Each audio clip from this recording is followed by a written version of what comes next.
Hola, ¿qué tal? Vamos a continuar con nuestra lectura de la obra del doctor Sigmund Freud, que por cierto es este pequeño de aquí. El caballero de acá es el señor Jacob Freud, y esta foto data de 1864. Freud tenía alrededor de 8 años, 7, 8 años. Realmente ahorita no recuerdo el año de nacimiento del doctor Freud, pero vamos a avanzar. Estamos en el abordaje de el texto, el, tras- el trastrocar las cosas confundido. Ya llevábamos la mayor parte de este texto leído. Nos habíamos quedado en la página 176. Felizmente, debo comentar que ya leímos más de la mitad. 177, perdón. Estábamos acerca de... Estamos hablando acerca de accidentes. Accidentes felices. Me evoca esta frase de Bob Ross, en la cual Bob Ross al pintar ciertamente cometía lo que él decía accidentes felices, ¿no? Eran pequeños errores en la pintura que resultaban en creaciones, resultaban en los cuadros de Bob Ross nuevas formas que se iban levantando en sus pinturas. Pero bueno, estos accidentes que estábamos escuchando de parte del doctor Freud no eran tan felices. Escuchamos el último accidente que ciertamente no lo cometió él, sino lo cometió una paciente de la cual él tuvo conocimiento.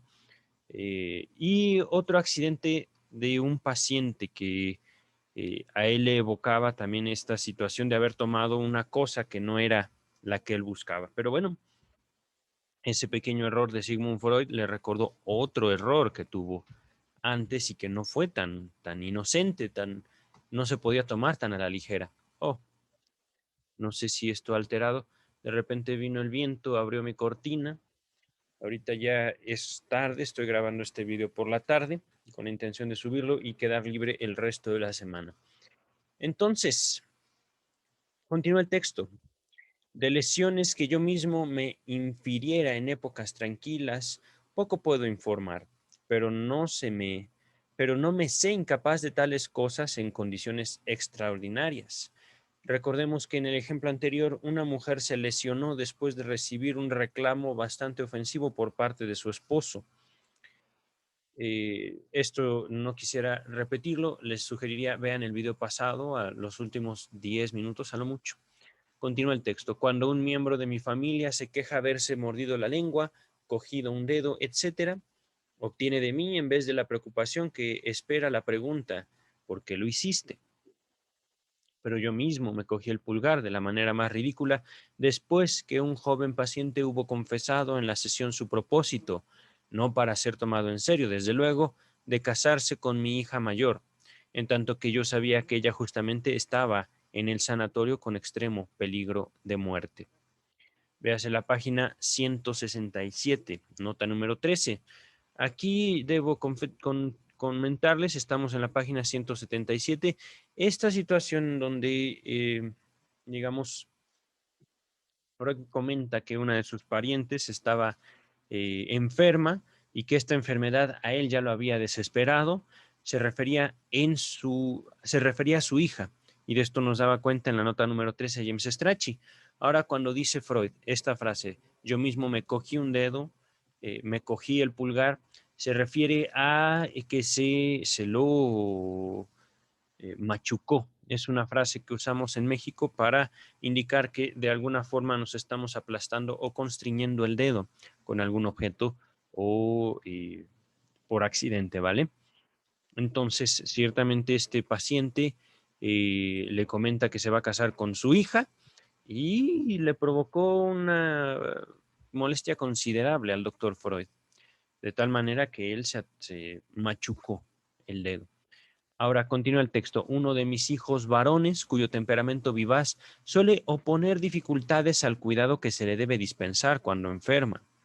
tuvo cierto día un ataque de cólera al ser instado a guardar cama durante la mañana y amenazó con matarse, posibilidad de la cual tenía noticia por los periódicos. Al anochecer se mostró un moretón en el choque con un picaporte. Repito, al anochecer me mostró un moretón que el choque con un picaporte le habrá producido en un costado del pecho. A mi pregunta irónica sobre por qué lo hizo y por qué buscaba y qué buscaba con ello, respondió este niño de 11 años como por súbita iluminación. Fue mi intento de suicidio con que amenacé hoy temprano. Por otra parte, no creo que en ese tiempo mis hijos conocieran mis puntos de vista sobre las lesiones que uno se inflige a sí mismo. Antes de continuar, estamos hablando del hijo de Sigmund Freud.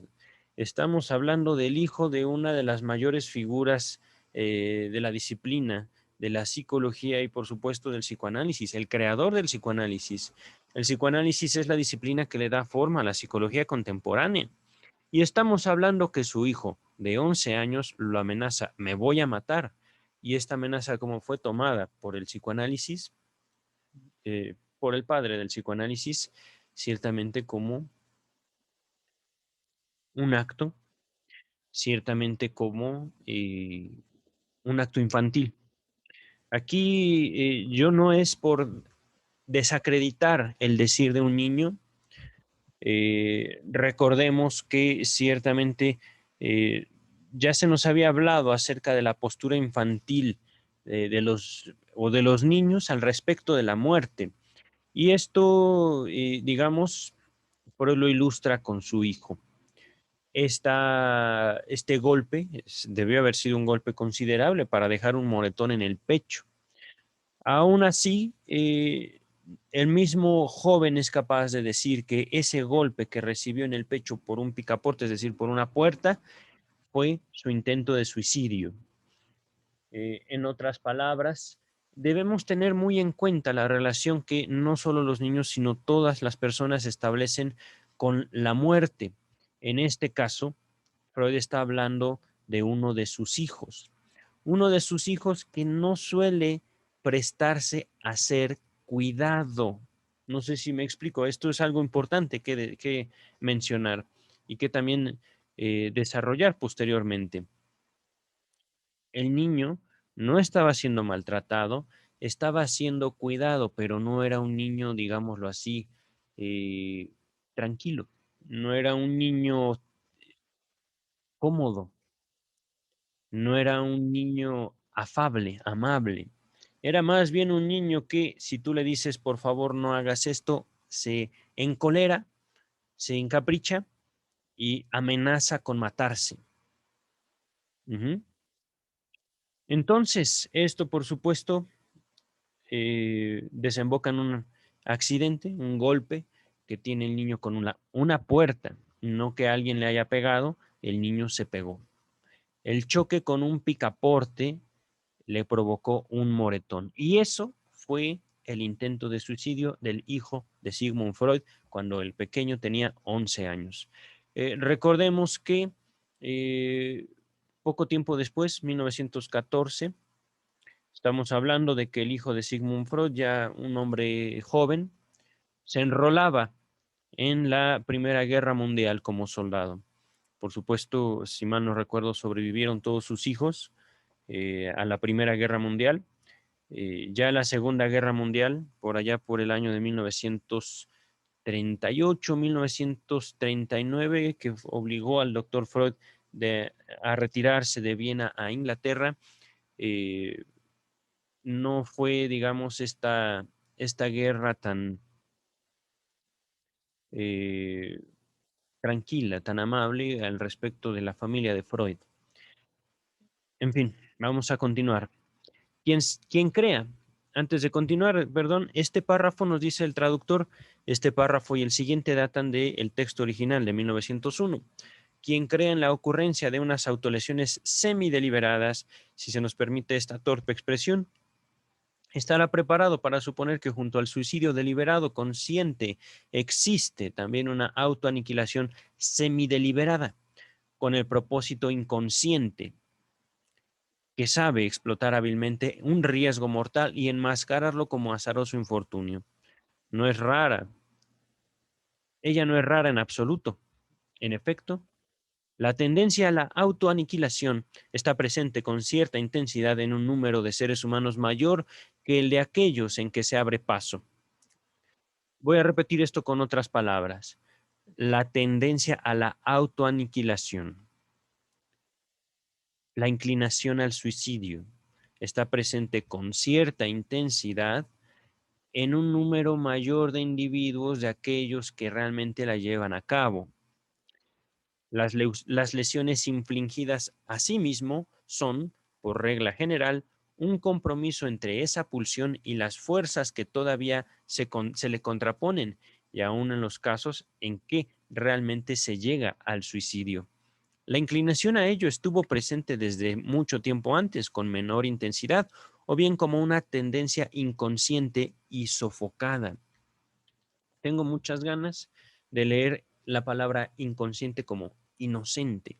¿Por qué? Por la relación que hace el niño con el hijo de Freud con ese intento de suicidio. Un intento de suicidio, pienso yo, que difícilmente generaría esa magulladura en el pecho. Ciertamente no lo estoy descalificando. Es que, no, es verdad, lo estoy descalificando. Vaya,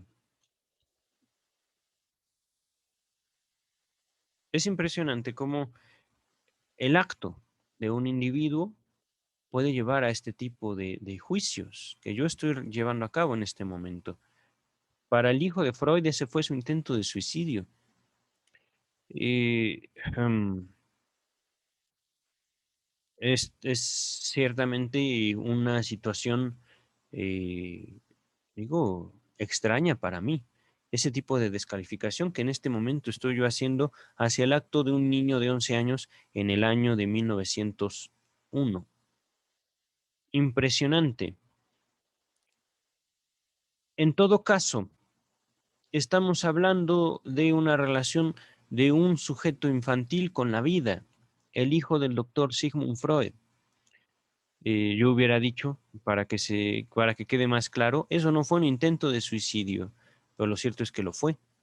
No porque el niño realmente pudiera haber resultado muerto por chocar contra la puerta y hacerse un moretón en el pecho. El punto es lo que el sujeto dice.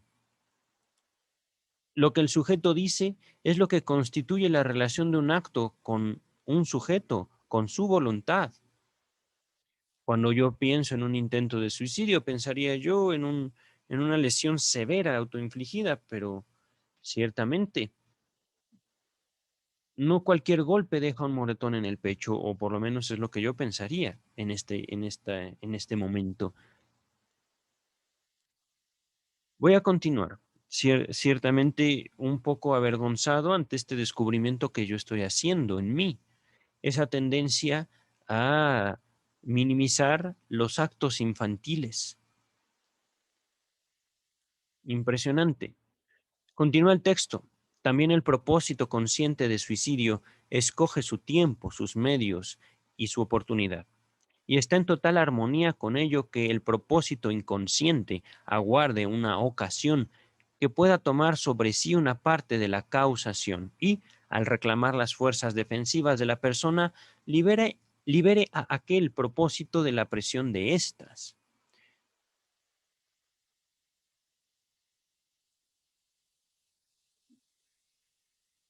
Es sin duda, bueno, eh,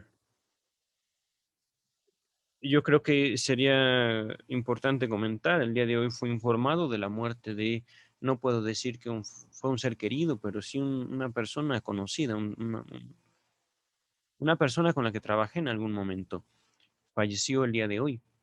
Y en este momento, para que vean la forma también en la cual se suele manifestar lo inconsciente, me pesa mucho leer esto sobre un suicidio. No creo que mi conocido se haya suicidado, aunque ciertamente no tengo información al respecto. Simplemente sé que murió. Voy a continuar, ¿vale? Ahorita ciertamente un poco afectado emocionalmente, pero es parte también de la vida, es algo que no podemos evitar, hacer frente a la muerte, darle la cara. También el propósito, repito, consciente de suicidio, es decir, el acto voluntario, escoge su tiempo, sus medios y su oportunidad. Recordemos aquí entonces que todo acto está cargado de significado. Y continúa el texto, y está en total armonía con ello que el propósito inconsciente, digamos un propósito que se vale del acto para poner eh, para esta palabra que se abordó mucho en la interpretación de los sueños. Eh, Figuración, un acto de representar, aguarde una ocasión que pueda tomar sobre sí una parte de la causación y al reclamar las fuerzas defensivas de la persona, libere a aquel propósito de la presión de éstas. Nota número 32. En el caso no es diferente, en definitiva, al del atentado sexual cometido contra una mujer, en el que el ataque del varón no puede ser rechazado con toda la fuerza muscular de ésta porque es solicitado, propiciándolo por una parte de las mociones inconscientes de la atacada. Se suele decir que una situación así paraliza, se destaca esa palabra, paraliza las fuerzas de la mujer. Solo es preciso agregar las razones de esa paralización. En este sentido, es psicológicamente injusta la ingeniosa sentencia de Sancho Panza cuando era gobernador de la ínsula. Véase Don Quijote, segunda parte, capítulo. Ay, ¿cuál es ese número romano? Mm, un segundo, un segundo. A ver, aquí está.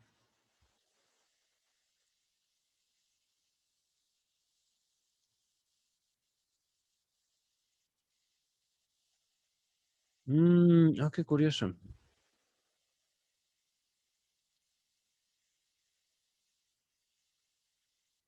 Capítulo 45. Entonces, Don Quijote, segunda parte, capítulo 45. Una mujer arrastra ante el juez a un hombre que, según ella dice, le robó su honra violándola. Sancho la resarce con la bolsa repleta de monedas que quita al acusado y, cuando la mujer se ha retirado, da permiso a éste para correr tras ella y recuperar su bolsa. Vuelven ambos trenzados en riña y la mujer se ufana de que el malvado no ha sido capaz de apoderarse de la bolsa. Sobre eso dice Sancho, si el mismo aliento y valor que habéis mostrado para defender esta bolsa lo mostrarais, y aún la mitad menos para defender vuestro cuerpo, las fuerzas de Hércules no os hicieran falta. Mm. Ah, es fuerte. Ciertamente este texto es fuerte. Lo diré con otras palabras. Hay mujeres que se ponen en semejante condición, digamos, en las cuales son vulneradas, ya sea por hombres o por otras mujeres. Sin embargo, detrás de estos actos que ciertamente podemos nombrar como agresiones, se encuentra también una moción masoquista. Es lo que el texto está señalando sin decirlo. A ver, otra vez. Estoy en la nota 32, página 188. El caso no es diferente, en definitiva, al del atentado sexual cometido contra una mujer, en que el ataque del varón no puede ser rechazado con toda la fuerza muscular de ésta porque es solicitado, propiciándolo por una parte de las mociones inconscientes de la atacada. Mociones inconscientes, voluntad oculta. Ajá. Aquí Freud se apoya de Cervantes, Freud se apoya de esta cita del Quijote, en el cual Sancho dice, caramba, mujer, estás fuerte. ¿Cómo puede ser que este sujeto se haya propasado contigo?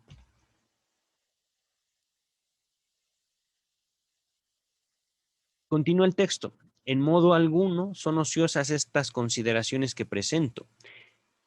Antes de continuar, ciertamente esto es una tópica, un tema muy fuerte, muy interesante también, que lo abordé y de hecho hubo una fuerte discusión en mi seminario de formación como psicoanalista. No podemos en todo caso sostener que todo acto de violación haya sido por un motivo inconsciente de la agredida. Este es importante. No todos los actos tienen la misma determinación, no todos empiezan exactamente por el mismo motivo inconsciente. Sin embargo, también es importante notar aquí que no solo es una cuestión, digamos, de hacerse agredir, ajá, es una cuestión de otorgar un significado a un hecho. Estamos hablando, en este caso en particular, donde Freud toma el Quijote de Cervantes como ejemplo, esta frase, esta situación en la cual Sancho Panza señala esta fuerza que no parece ser operante en el caso de un abuso sexual cometido en contra de una mujer, pero bien podríamos hablar de ejemplos todavía mucho más, digamos, usuales, ajá, mucho más comunes que un acto de violencia hacia un cuerpo femenino. En todo caso, algo que ciertamente y que tiene también relación con con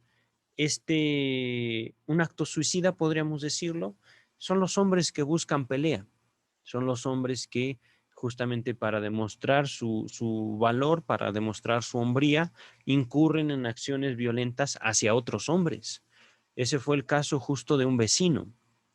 Este vecino, un alcohólico, acostumbraba a salir a la calle literalmente a buscar pleito con cualquier sujeto que se encontrara. Lo que resultó fue que lo mataron. Y esto, por supuesto, se dejaba ver, simplemente era cuestión de esperar.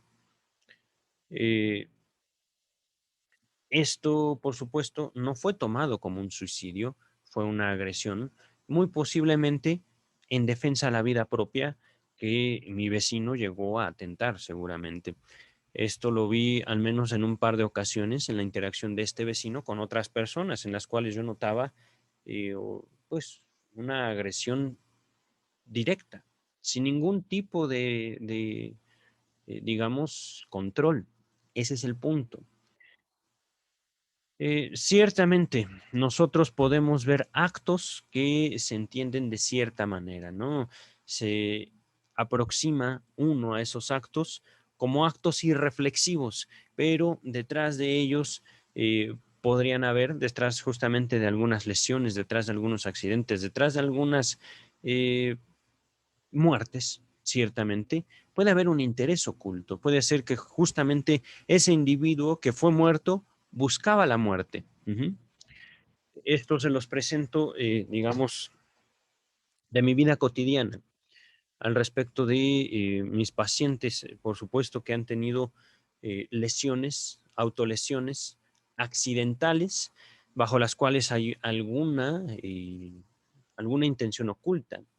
Y con esto no necesariamente quiero decir alguna especie de chantaje que puede ser, pero no necesariamente.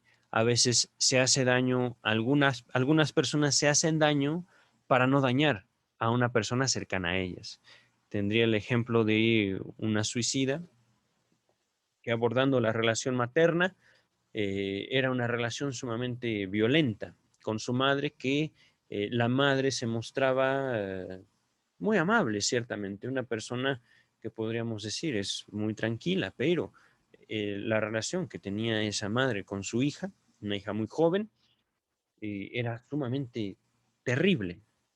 En palabras de la hija, fue, digamos, una ruptura, no con, no con su madre, sino con la vida.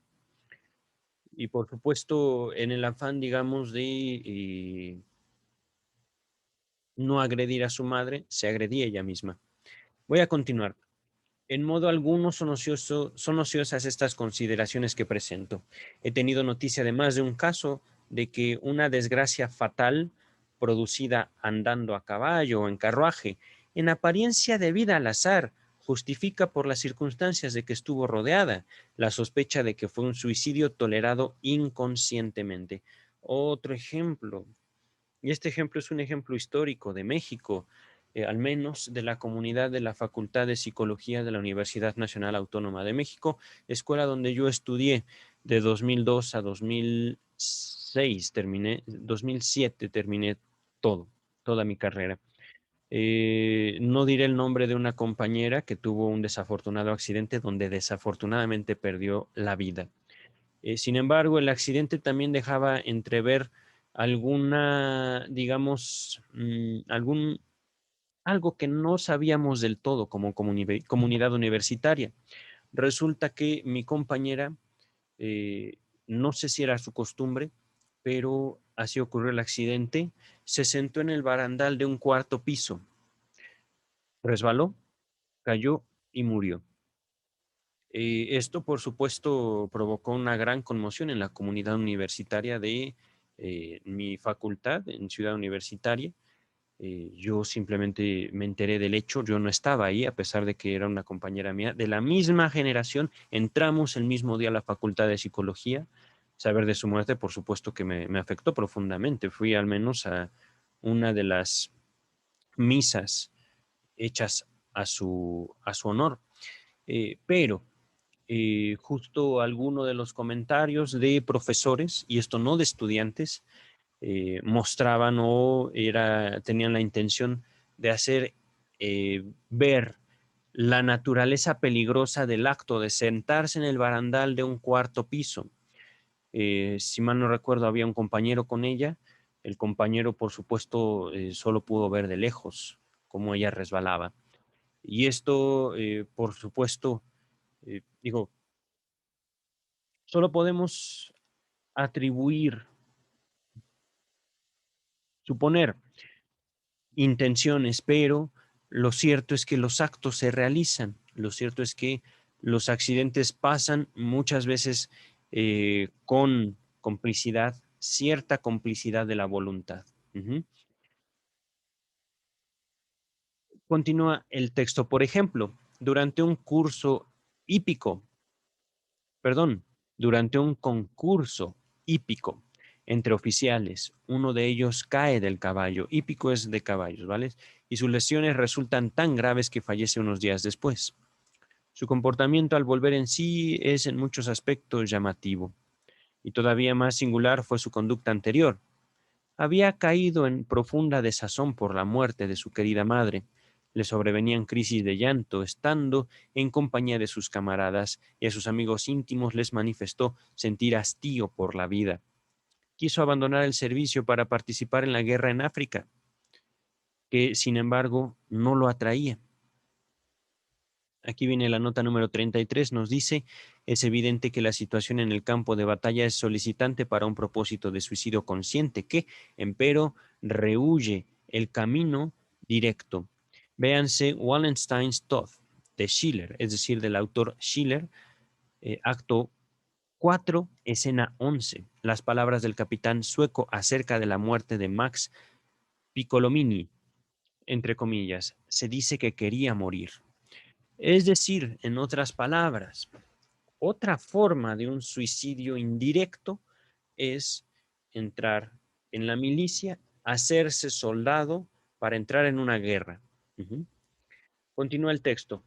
Había sido arrojado, había sido un arrojado jinete, es decir, un jinete muy valiente. Ahora evitaba montar toda vez que podía. Por último, antes del concurso hípico, del que no pudo excusarse, exteriorizó un mal presentimiento. Dada nuestra concepción, no nos asombraría que ese presentimiento se haya cumplido. Me objetarán, es cosa obvia que un hombre con semejante depresión nerviosa no atinará a dominar el animal como lo hacía hallándose sano. Estoy totalmente de acuerdo, solo que yo buscaría en el propósito de autoaniquilación que aquí hemos destacado el mecanismo de esa inhibición motriz por, entre comillas, nerviosismo. Es decir, estoy nervioso, no me pidan las cosas que normalmente haría porque me siento mal, ¿no? Y esto no puede tampoco dejarme de evocar la muerte de la que me enteré hoy por la mañana. Continúa el texto. Sándor Ferenczi, de Budapest, me ha remitido para su publicación el análisis de un caso de herida de bala, en apariencia casual, que él declara un intento inconsciente de suicidio. Esto es fascinante. Finalizo este párrafo para comentarles la nota 34 y la causa de mi fascinación. No puedo menos que coincidir, dice Freud, con la concepción que se expone o que expone Ferenczi, esta de un intento de suicidio inconsciente. Ahora, antes de comentarles mi asombro, dice, este ejemplo fue agregado en 1910, 9 años después de la publicación original. Me asombro porque esta relación con la muerte de la cual he estado hablando en este video en particular, Freud no lo dice, no lo ha dicho hasta ahora, simplemente ha dicho que es muy numeroso, pero no lo dice en el sentido, no lo generaliza, no dice Freud, eh, la humanidad guarda una relación con la muerte. No, Freud dice en este texto, y ha sido como muy precavido al hacerlo, muchos, no solo los suicidas piensan en la muerte, no solo los suicidas piensan en la autolesión, no solo quien comete suicidio como tal se, se encarga de pensar en su propia muerte. Ha sido Freud aquí muy precavido para relacionar estos pensamientos que van de la autolesión justamente a la autoaniquilación, que es lo que ha dicho Freud hasta el momento. Vamos a ver qué continúa el texto, que es un texto corto, ya nos faltan 5 o 6 páginas. Entonces, regresamos al texto de Ferenczi. J.A.D., oficial carpintero, de 22 años, acudió a mí el 18 de enero de 1908. Quería saber si una bala que se le había alojado en la sien izquierda, wow, el 20 de marzo de 1907, debía o podía ser extraída mediante una operación. ¡Qué impresionante! La sien izquierda aquí. Salvo unos dolores de cabeza no muy frecuentes que lo aquejaban de tanto en tanto, se sentía totalmente sano. Y tampoco el examen objetivo descubrió otra cosa que la característica cicatriz ennegrecida por la pólvora en la sien izquierda, de suerte que desaconsejé la operación.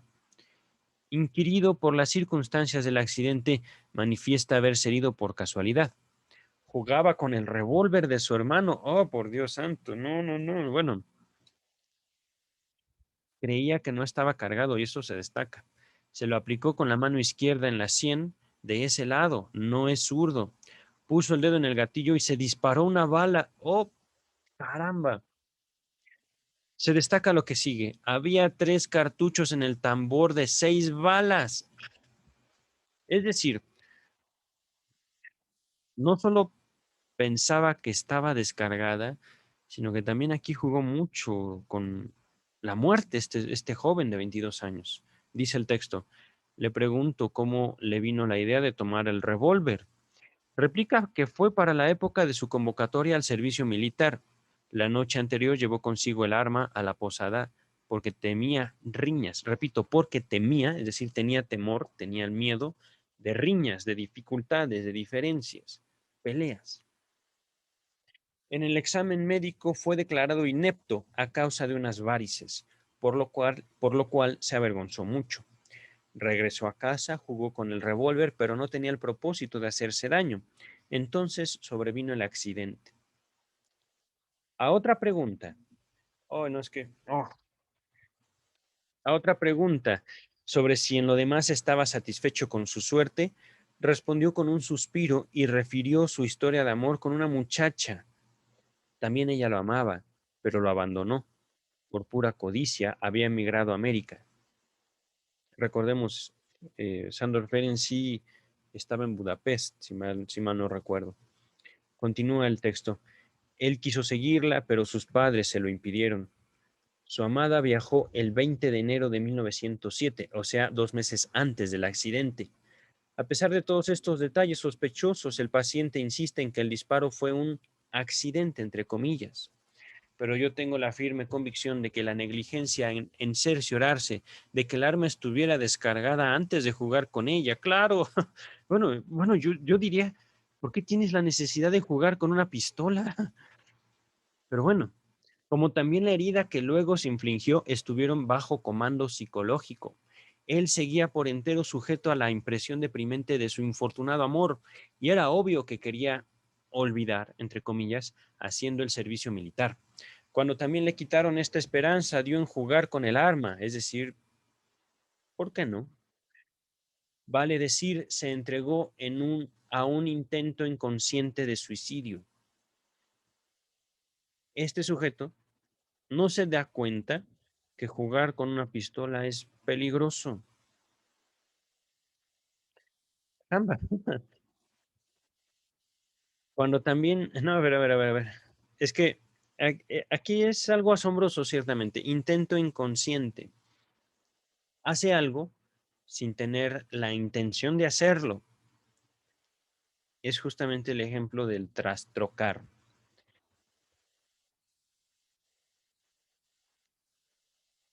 El hecho de que sostuviera el revólver con la mano izquierda y no con la derecha es prueba decisiva de que realmente solo jugaba. Del alemán spielen, también, que también significa representar un papel. O sea que conscientemente no quería perpetrar el suicidio. Inconscientemente, sí. Esto no lo dice el texto, lo digo yo. Aquí, entonces, hay una relación entre el juego, el chiste, no lo dice el texto, lo estoy diciendo yo, con la intención real, con la intención, digamos, oculta, la intención inconsciente. Dice Sigmund Freud. Otro análisis, antes de continuar, vienen aquí tres notas, vamos a ver si son... eh, este párrafo se agregó en 1912, eh, me fue remitido por el observador de nombre Van Emden, de una autolesión en apariencia casual.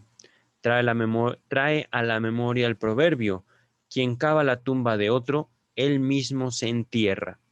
Nota 37. Eclesiastés, mira, la Biblia, pero esto no lo recuerdo yo. La Biblia es el libro de Eclesiastés, capítulo 10, versículo 8, que dice: el que hiciere el hoyo caerá en él. Esto, por supuesto, no sé de qué versión de la Biblia sea, pero bueno, vamos a continuar. Les repito, Eclesiastés 10:8. La señora X es el ejemplo. De ambiente burgués, acomodado, está casada y tiene 3 hijos. Sin duda, es nerviosa, pero nunca le hizo falta un tratamiento enérgico, pues está bien dotada para hacer frente a la vida. Cierto día se atrajo una desfiguración de su rostro, bastante impresionante, pero pasajera. Iba por una calle que estaban arreglando. Tropezó con un montón de piedras y se golpeó en pleno rostro contra la pared de una casa. ¡Auch! Toda la cara le quedó llena de rasguños. Los párpados se le pusieron azulinos y edematosos. Edema, es decir, como amoratados. Ajá. Y temerosa de que algo le pasara en sus ojos, mandó por el médico. Después de tranquilizarla sobre ese punto, le pregunté: ¿pero por qué se accidentó usted así? Replicó que desde que un rato antes había advertido a su marido, quien tenía dificultades para caminar a consecuencia de una afección en la rodilla, que lo aquejaba desde hacía unos meses, que tuviera cuidado en esa calle, y ya muchas veces había hecho la experiencia de que en tales casos le sucedía a ella misma el percance del cual había prevenido a otra persona. No quedé satisfecho con este determinismo de su accidente, y le pregunté si acaso no podría contarme algo más. Y sí, momentos antes del accidente había visto en el lado opuesto de la calle un bonito cuadro. Le entró el repentino deseo de poseerlo como adorno para el cuarto de los niños, y por eso quiso comprarlo enseguida. Entonces fue en línea recta hacia el comercio sin prestar atención a la calle. Tropezó con el montón de piedras y cayó dándose en pleno rostro contra la pared de una casa, sin hacer el menor intento de protegerse con las manos.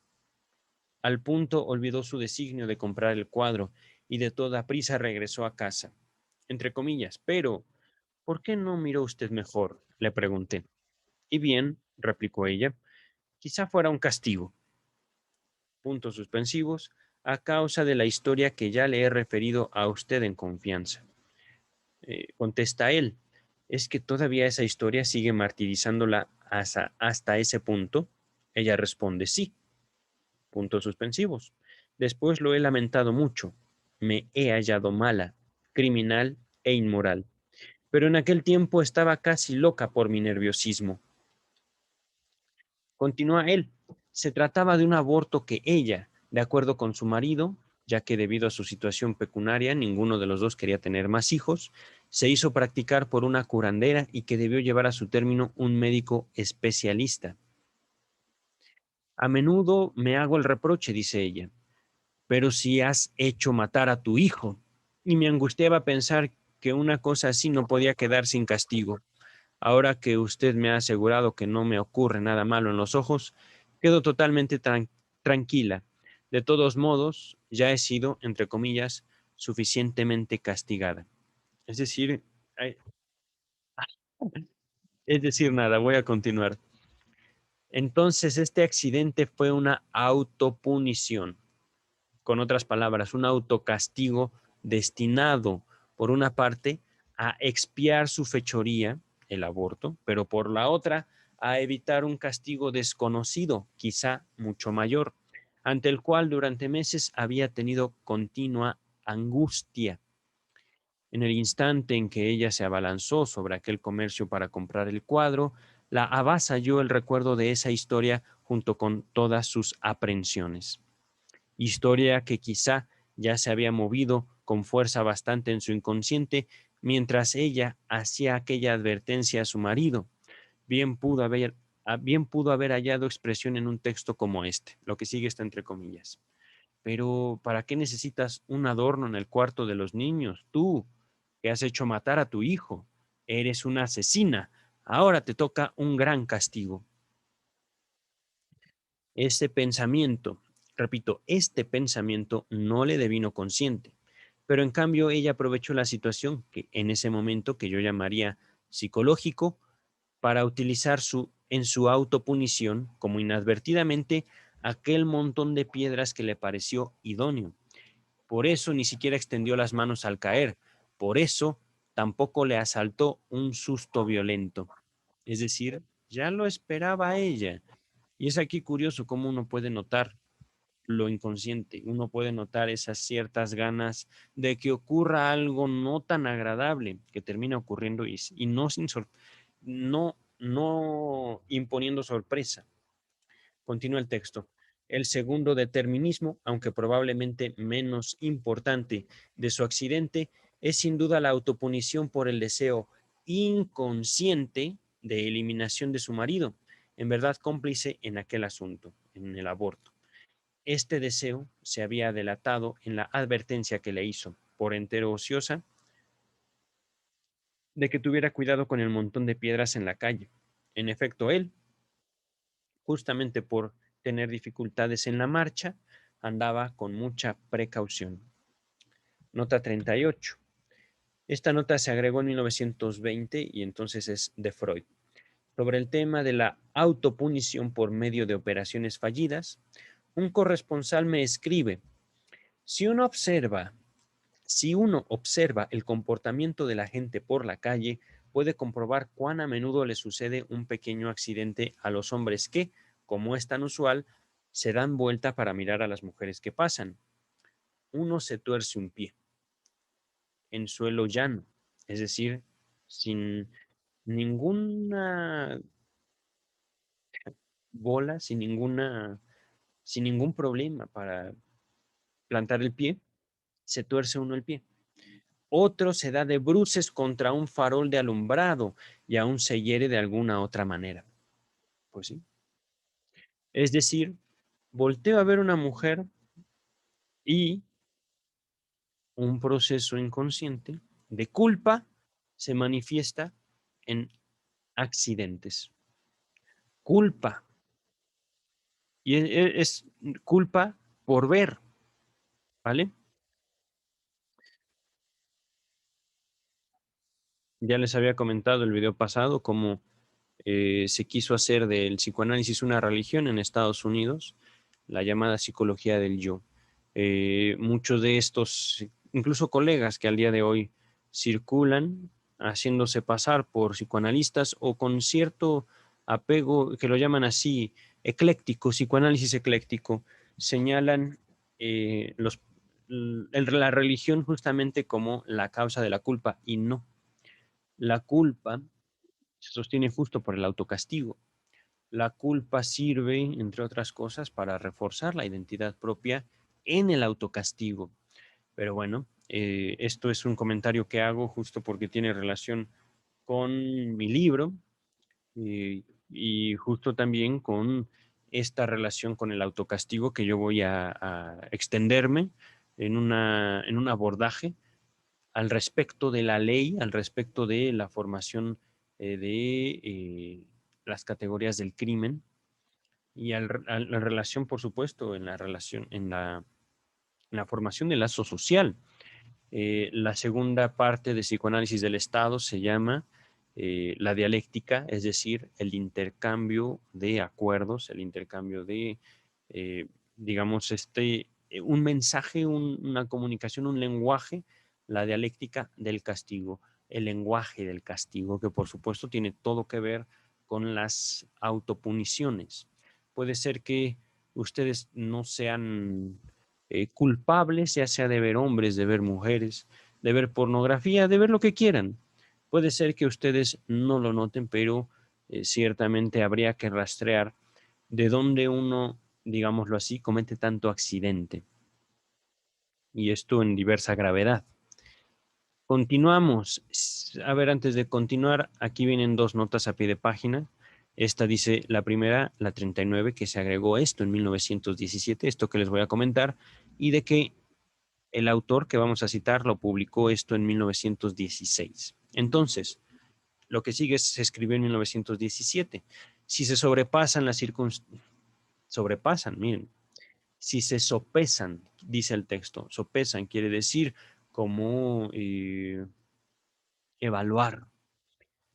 Si se sopesan las circunstancias que rodearon al siguiente caso de una autolesión por quemadura, casual en apariencia, uno se inclinará a concebirlo, siguiendo a J. Stark en 1916, como una acción sacrificial, es decir, entre comillas, acción sacrificial tiene todo que ver con los actos, podría pensar ahorita de acuerdo al catolicismo, autos de constricción, autos de arrepentimiento, actos en los cuales uno cede algo para quitarse la culpa, o bien para dar las gracias también.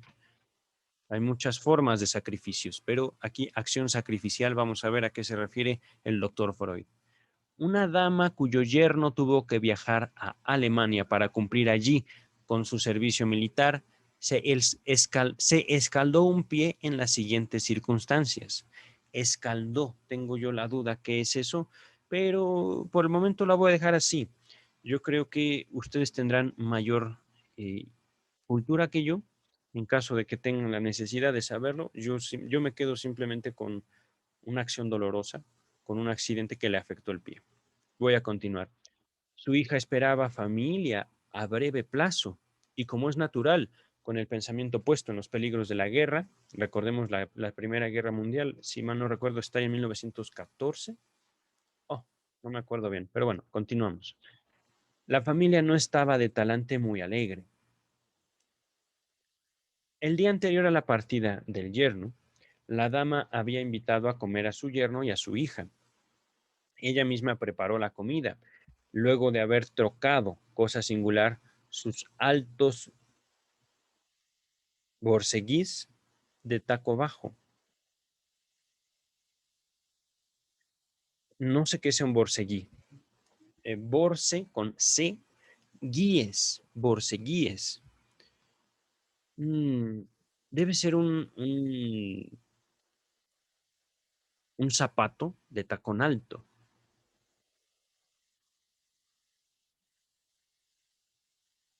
Ah, a ver, a ver, a ver. Ella misma preparó la comida luego de haber trocado, es decir, cambiado, cosa singular, cosa muy específica, sus altos borceguíes de taco bajo con los que podía andar cómodamente y que solía usar entre casa por unas pantuflas grandes, abiertas en la parte superior que eran de su marido. Pretendió sacar del fuego una gran olla de sopa hirviendo. La dejó caer, oh, y así se hizo una escaldadura bastante seria en un pie, au, sobre todo en el dorso, que las pantuflas abiertas no protegían. Oh, qué dolor. Desde luego, este accidente fue atribuido por todos a su comprensible nerviosismo, entre comillas. Los primeros días posteriores a este holocausto puso gran cautela al manejar objetos calientes, lo cual no le impidió poco después quemarse una muñeca con líquido hirviente. ¡Auch! Nota 41, nos dice Strachey, esta nota se agregó en 1914, entonces la nota son palabras de Freud. Para toda una serie de estos casos de daño o muerte por accidente, su individualización es dudosa.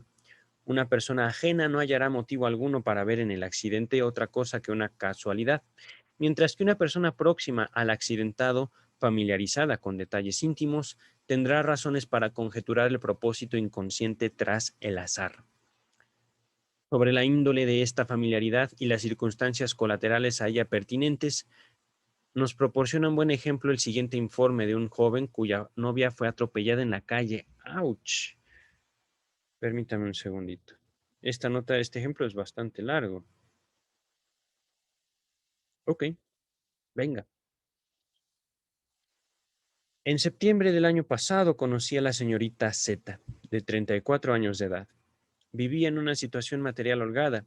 Antes de la guerra estuvo comprometida, pero su novio, oficial en el frente de combate, cayó en 1916. Nos conocimos y nos amamos. Al comienzo sin idea de casarnos por las circunstancias, sobre todo nuestra diferencia de edad, yo tenía 27 años, no parecían consentírnoslo. Como vivíamos calle por medio y estábamos juntos diariamente, nuestro trato fue haciéndose más íntimo con el paso del tiempo. Así se nos fue insinuando la idea de casarnos y yo terminé por aceptarla. Los esponsales se proyectaron para las Pascuas de este año. No obstante, la señorita Z se proponía emprender antes un viaje hasta M, a fin de visitar a unos parientes. Viaje estorbado de pronto por una huelga ferroviaria provocada por el Putsch de Camp, intento de golpe de Estado contrarrevolucionario que tuvo lugar en Berlín en marzo de 1920. Las sombrías perspectivas que parecían abrirse para el futuro con el triunfo del movimiento obrero y sus consecuencias pesaron un breve tiempo en nuestro ánimo, pero sobre todo en el de la señorita Z, quien de todos modos estaba muy expuesta a cambiantes estados de ánimo. Ella creía divisar, es decir, ver, en efecto, nuevos obstáculos para nuestro porvenir. El sábado, 20 de marzo, sin embargo, se encontraba de un humor excepcionalmente alegre, circunstancia que me sorprendió y por la que me dejé llevar, de suerte que creíamos verlo todo color de rosa. Días antes habíamos hablado de ir juntos a la iglesia en algún momento, pero sin fijar una fecha determinada. A la mañana siguiente, domingo 21 de marzo, hacia las 9:15, me llamó por teléfono pidiéndome que pasara a buscarla enseguida para ir a la iglesia, cosa a la que yo empero me rehusé, pues no había llegado a tiempo y además quería hacer unos trabajos. La señorita Z quedó notablemente desilusionada. Luego se puso sola en camino y en la escalera de su casa se topó con un conocido, con el cual, salvo en corto trecho que va de la Tauentzienstraße a la Rankenstraße, y todo del mejor talante sin que ella manifestara nada sobre nuestra conversación. Estas dos palabras extrañas deben ser calles, deben ser rutas en Viena o en algún lugar de Europa. Este señor se despidió con una chance, es decir, una broma, para llegar a la iglesia. La señorita Z solo tenía que cruzar la calzada amplia y despejada en ese punto, pero junto a la acera fue atropellada por un coche de plaza. Sufrió un estallido de hígado que a las pocas horas le provocó la muerte. ¡Auch! Por ese lugar habíamos pasado centenares de veces. La señorita Z era en extremo cautelosa y a mí mismo me reprochó a menudo mis imprudencias. Esa mañana no había casi tránsito de carruajes, los tranvías, omnibus, etcétera, estaban en huelga. Justo en ese momento imperaba un, se destaca, silencio casi absoluto. Y si ella no vio el coche de plaza, sin duda alguna tuvo que oírlo. Todo el mundo cree en una, entre comillas, fatalidad. Mi primer pensamiento fue, eso es imposible, puntos suspensivos, aunque es cierto que no se puede ni hablar de un propósito deliberado. Intenté una explicación psicológica. Pasado algún tiempo creí haberla hallado en Psicopatología de la vida cotidiana, la obra de usted.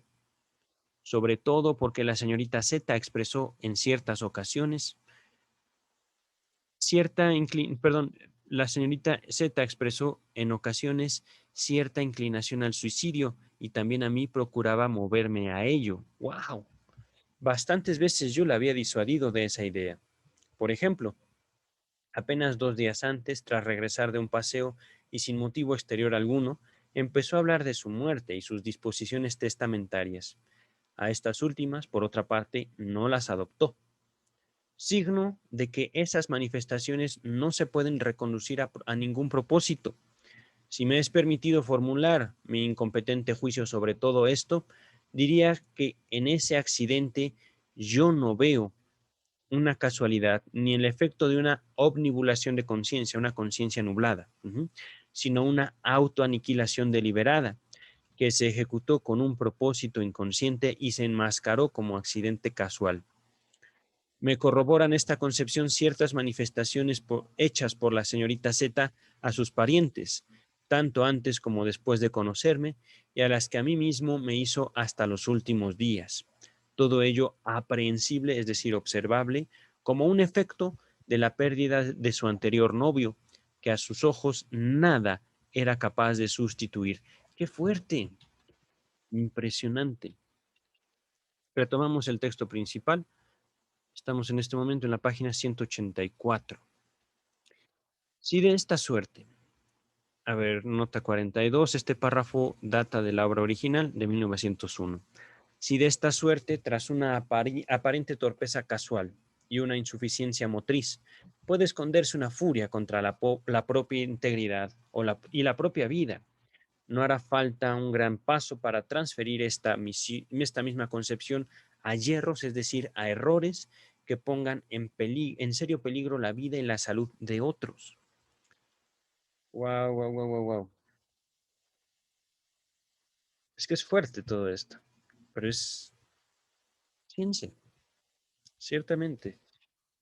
Ahorita no puedo evitar pensar en un pasaje bíblico, Eclesiastés, porque el libro de Eclesiastés se abordó en este mismo texto hace poquito. Eclesiastés capítulo 1, versículo 8, de memoria, para que vean cultura. Porque en la mucha molestia, porque en la mucha sabiduría hay mucha molestia. Y quien añade conocimiento, añade dolor. Los testimonios que puedo alegar, continúa el texto, los testimonios que puedo alegar en defensa de este punto de vista están tomados de mi experiencia con neuróticos y por eso no llenan todos los requisitos. Comunicaré un caso en el cual lo que me puso sobre la pista que luego haría posible solucionar el conflicto en el paciente fue más que un hierro, más que un error. Ahorita estoy sustituyendo la palabra hierro, Y-E-R-R-O, por error.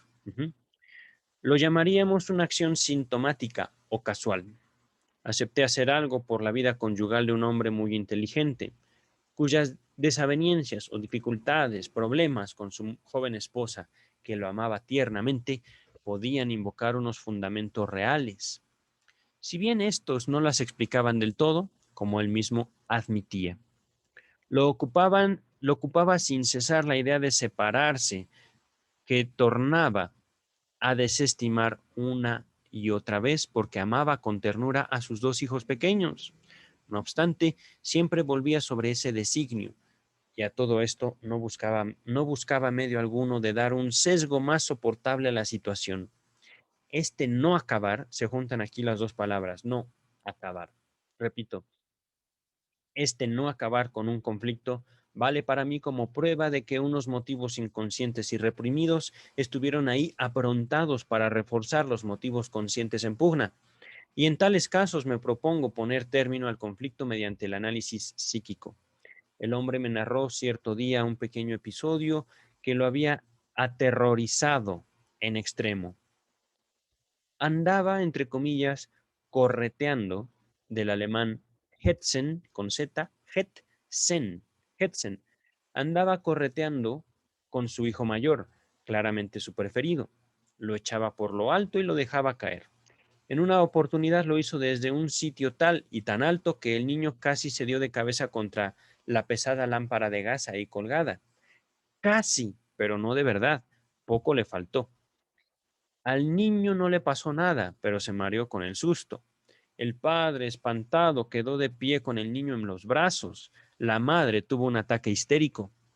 La singular destreza de este movimiento impensado, la violencia de la reacción de los padres, me sugirieron considerar esta contingencia como una acción sintomática destinada a expresar un mal propósito hacia el hijo amado, es decir, ¿por qué no te vas? Pude cancelar la contradicción que significaba la ternura actual de ese padre hacia su hijo, retrotrayendo el impulso que sentía a hacerle daño hasta la época en que ese hijo era el único y tan pequeño que el padre acaso no había cobrado un interés tierno por él. Interés tierno. Continúo. Entonces me resultó fácil suponer que este hombre poco satisfecho de su esposa tuvo en aquel tiempo la siguiente idea o designio. Entre comillas está esto. Si este pequeño ser de quien nada me importa muriera, yo quedaría libre y podría divorciarme de mi mujer. Se cierran comillas. Es que por eso esto de amor tierno a mí me deja un mal sabor de boca. Amor tierno. Ah, pues ¿qué clase de amor hay? Me pregunto ahorita y es una pregunta que tal vez, no, es que no quiero dar mayor contexto, solo diré que he sido testigo y he sido también invitado, al menos en 2 ocasiones, a un amor violento por parte de mujeres. Y no me refiero a relaciones sadomasoquistas, sino más bien relaciones de ofensa. Ajá. Relaciones donde ellas hablan a su padre, a su hermano, como idiotas en el mejor de los casos. Y esto es que es justamente lo que me llama la atención. Aquí es un ejemplo de amor tierno que encubre un deseo de muerte. En ellas, se los puedo decir así, en estas 2 mujeres que conocí en tiempos distintos, eh, ese deseo de muerte no tenía ninguna máscara, ninguna máscara. En serio, era una situación penosa, al menos desde mi postura, al menos desde mi experiencia, al menos desde mi vivencia. Era un trato despectivo hacia el hombre horroroso, ciertamente horroroso, razón por la cual, por supuesto, eh, me alejé de esas relaciones, no las continué. Ok, puede ser que yo tenga una tendencia a la ternura, puede ser, y ahorita ya me estoy adentrando demasiado. Eh, es que aún en la ternura puede sobrevivir esta inclinación a la aniquilación. Y estamos hablando, repito, no de una tendencia asesina, sino simplemente de una concepción, por supuesto, inconsciente, y con inconsciente me refiero infantil, hasta cierto punto inocente. Recordemos esa frase que se expuso en la interpretación de los sueños. Un niño, justamente de esta época, la Primera Guerra Mundial, un niño pierde a su padre en el campo de batalla y lo sabe y él está comiendo con su mamá y el niño le dice a su madre, "Oye, yo puedo entender que mi papá haya muerto, pero ¿por qué no viene a comer?" Como adultos es justamente esta distinción que ya se ha hecho, se hizo mucho énfasis en la interpretación de los sueños, en la concepción infantil de la muerte. Simplemente un estado otro. Y es justamente también como debería entenderse esta aproximación de este padre hacia el hijo amado. Te amo, pero si no fuera por ti. Y esto se oculta, por supuesto, del sujeto propio. Esto que está poniendo Freud en palabras, lo aparta el padre que ama a su hijo, no lo quiere ver mal y justamente por esa razón aparta ese pensamiento. Por esa razón se reprime y por esa razón ejecuta actos en contra de la integridad de su hijo, por el hecho de reprimir. Ese es el punto. No es que la religión, y esto lo he dicho antes, no es que la religión sea el problema, es la represión que uno hace de sus afectos, es el sacrificio que uno hace a veces de forma muy consciente, pero no deja de ser por lo menos o por ello un sacrificio menos doloroso para sostener relaciones, para sostener trabajos, para sostener X, Y o Z. Yo me pregunto, y esto se los comparto así, ¿qué habría sido de mí si me hubiera quedado con cualquiera de esas dos mujeres que conocí y que literalmente le hablaban a su padre de, oye, idiota, ven para acá? O bueno, si yo le hubiera hablado así a mi padre, al menos una cachetada hubiera tenido, al menos. Y por supuesto no es algo que yo quiero para mí. Yo no quiero eso. Voy a continuar, ¿vale? Ya les compartí mucho más de lo que quería, pero es que el texto está de ese nivel. Oh, por tanto, debía de persistir inconsciente un deseo de que este ser, ahora tan amado, muriera. Estamos hablando de la relación de un padre con su hijo. Continúa el texto. Desde ahí era fácil descubrir el camino hacia la fijación inconsciente de ese deseo.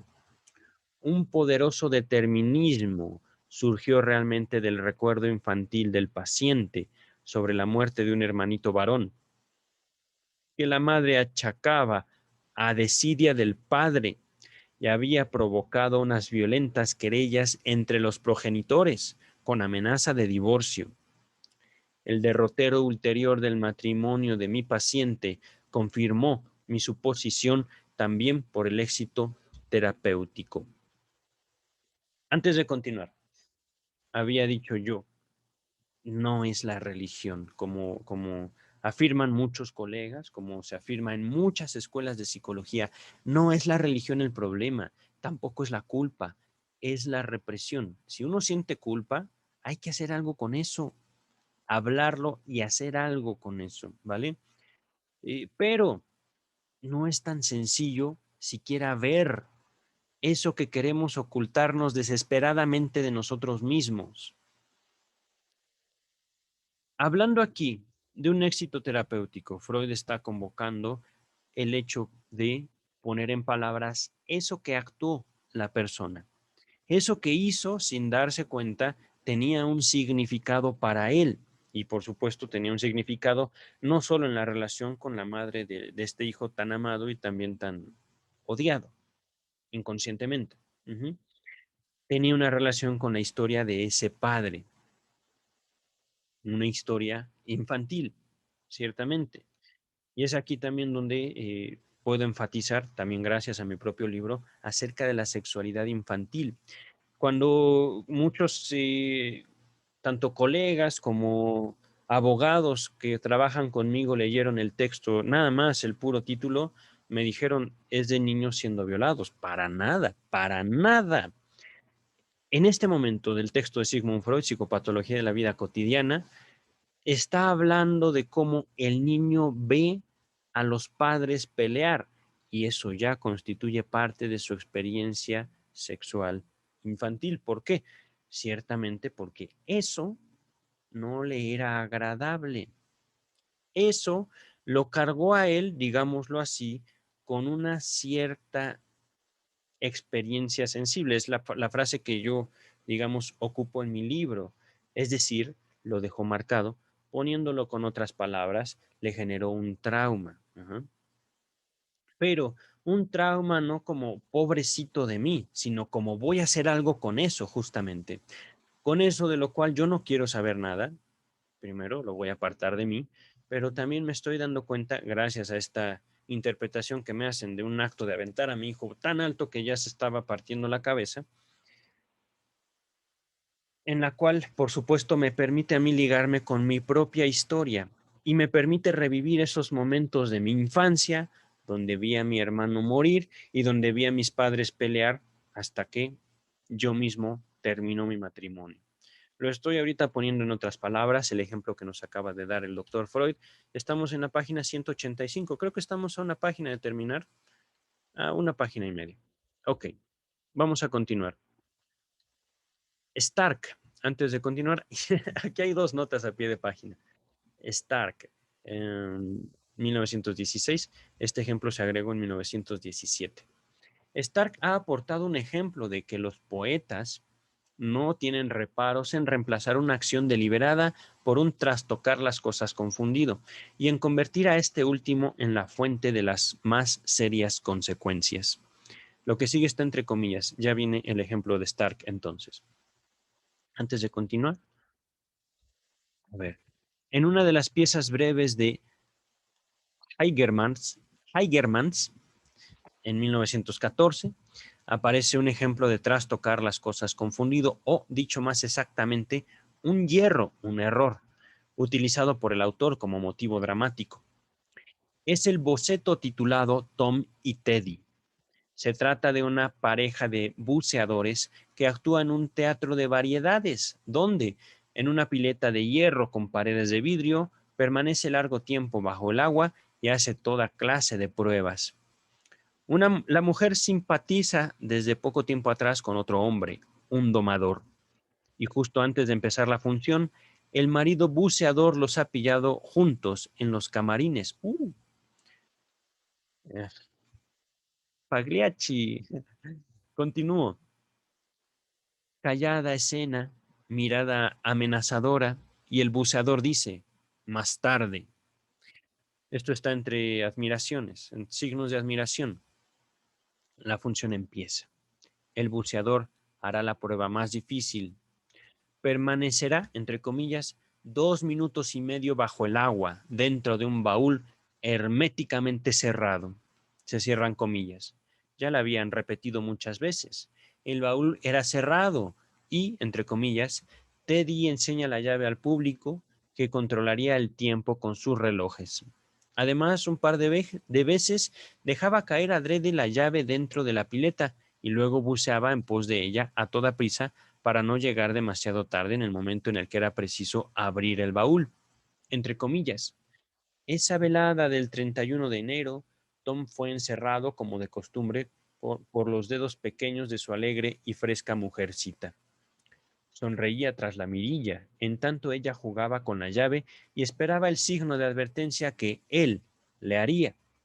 De pie entre bambalinas estaba el otro hombre, entre comillas, el domador, con su impecable frac, su corbata blanca y su fusta, su látigo. Para llamar la atención de ella, el domador silbó brevemente, perdón. Ella miró en esa dirección, sonrió y con el ademán torpe de alguien cuya atención ha sido desviada, arrojó la llave tan briosamente hacia lo alto que ésta cayó junto a la pileta. Entre los pliegues de la estameña que cubría su pedestal. Cuando habían transcurrido ya exactamente 2 minutos y 20 segundos desde que Tom fuera encerrado en el baúl. Nadie la había visto, nadie pudo verla. Mirando desde la sala, la ilusión óptica fue tal que todo el mundo vio deslizarse la llave dentro del agua y ninguno de los auxiliares del teatro reparó en ella, porque la estameña acalló el ruido. Sonriendo y sin vacilación alguna, Teddy trepó por el borde de la pileta, sonriendo. Él aguantaba bien. Descendió por la escalera. Teddy es la mujer, se entiende. Él se refiere que a su esposo aguanta bien. Sonriendo desapareció bajo el pedestal para buscar allí y al no encontrar la llave enseguida se inclinó hacia la parte frontera de la estameña con un gesto de mandar todo al diablo, mientras en su rostro se pintaba una expresión como si dijera Oh, caramba, ¿cómo me fastidia esto? Entre tanto, Tom hacía sus jocosas morisquetas tras la mirilla, como si también él se inquietase. Se veía el blancor de su dentadura postiza, la agitación de sus labios bajo tieso bigote, las cómicas burbujitas que se divisaron también cuando comió la manzana. La gente le vio engara- engarrabitar sus dedos pálidos y huesudos y hacer como que arañaba. Entonces se rió como había reído tantas veces esa velada. 2 minutos 58 segundos, 3 minutos 7 segundos, 3 minutos 12 segundos. ¡Bravo, bravo, bravo! En ese momento se produjo una confusión en la sala y el público empezó a hacer ruido con los pies porque también los empleados y el domador empezaron a buscar y el telón cayó antes de que se levantara la tapa. 6 bailarinas inglesas entraron en escena y después el hombre con los ponis, los perros y los monos. Y así se siguió. Solo la mañana siguiente se enteró el público de que había ocurrido una desgracia, de que Teddy, viuda, quedaba sola en el mundo. La cita pone en evidencia cuán acabadamente tiene que haber comprendido este artista la esencia de la acción sintomática para presentarnos así, con tanto acierto, la causa más profunda de aquella mortal torpeza. Finaliza el capítulo 8. Estamos en la página 187. Tengo la garganta seca y en serio mucho miedo. Esto se me hizo más terrible que los videos de cosas espantosas. Es que esto es, caramba, caramba. Vamos a finalizar aquí el próximo capítulo, acciones causales y sintomáticas. En serio, en la mucha sabiduría hay mucha molestia y que quien añade ciencia añade dolor. Dice Eclesiastés 1:8 o era 2:8. Ahorita no quiero saber nada, quiero relajarme. Cuídense mucho, en verdad cuídense, en la medida de sus posibilidades. Nos estamos viendo pronto, eso espero. Es que ciertamente la vida es tan extraña, azarosa, temible. Nos estamos viendo.